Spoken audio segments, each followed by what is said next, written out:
Wabag MP Dr. Tom Lino justifies why he resigns as a minister.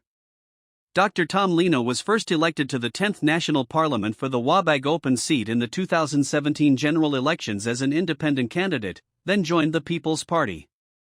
Appointed as Minister for Fisheries and Marine Resources on the 17th of May 2024, won his seat term in this Parliament. Re-elected to the 11th National Parliament in the 2022 national general election for the Wabag open seat as a People's Party candidate. Appointed as Minister for Health on 24 August, 2024 following the formation of the Marape-Roso cabinet on the 2nd of September, 2024 joined the opposition, second term in this Parliament. Here is his reasons for leaving the government side and join the opposition. Lino said, "Today, I decided to leave the Pangu-led Marape-Roso coalition government after being a minister in this government for a little over 5 years. The decision is not an easy one to make but has been made after a very long and careful consideration of issues, especially the current state of affairs and the future of our nation. I leave as an individual, whilst my 3 party members have resolved to stay in government." Before I delve further, let me take the opportunity to thank the Prime Minister, Honourable James Marape, for appointing me as a cabinet minister in my first term of Parliament and again extending the kind gesture this term. I have prepared a summary of all my accomplishments as Minister of Health during my tenure and will present it to him with my resignation letter. I stepped into Parliament for the first time in 2017 and spent 2.5 years with a few good leaders, mostly from the coast, in opposition benches. All leaders from my region were in government at that time.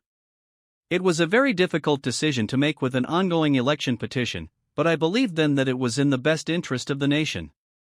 Today, with the government solid with over 70 members, I decided to leave with the same conviction. I am convinced the path we trod as a government is fraught with significant issues of good governance foreboding a bleak future. In fact, the unbridled proliferation of corruption and low law and order poses an existential threat to our young democracy. Our institutions of state have become desecrated to a point where they no longer serve their constitutional functions but that of their masters, and the ordinary people have lost total faith in them.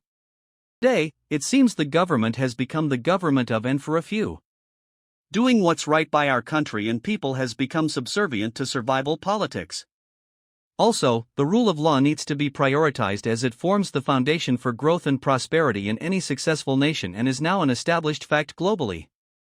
A good rule of law is demonstrated through good law enforcement, good political governance, and an effective legal system.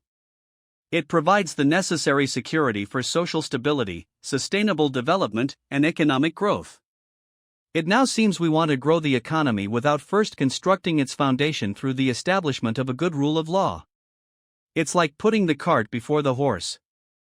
I hope our government can prioritize its development agendas and make this nation safe again, as the current nonchalant and dismal efforts will throw this nation into the doldrums of anarchy and chaos. In fact, it is fast happening before our eyes.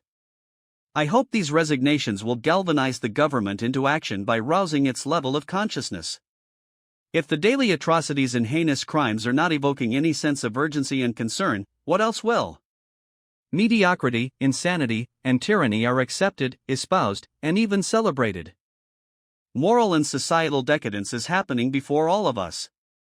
Too many charlatans and sycophants have found their way around the government, distancing genuine professionals and blinding and deafening the government to the real pain, cries, and perils of the people on the streets with their clamorous adulations.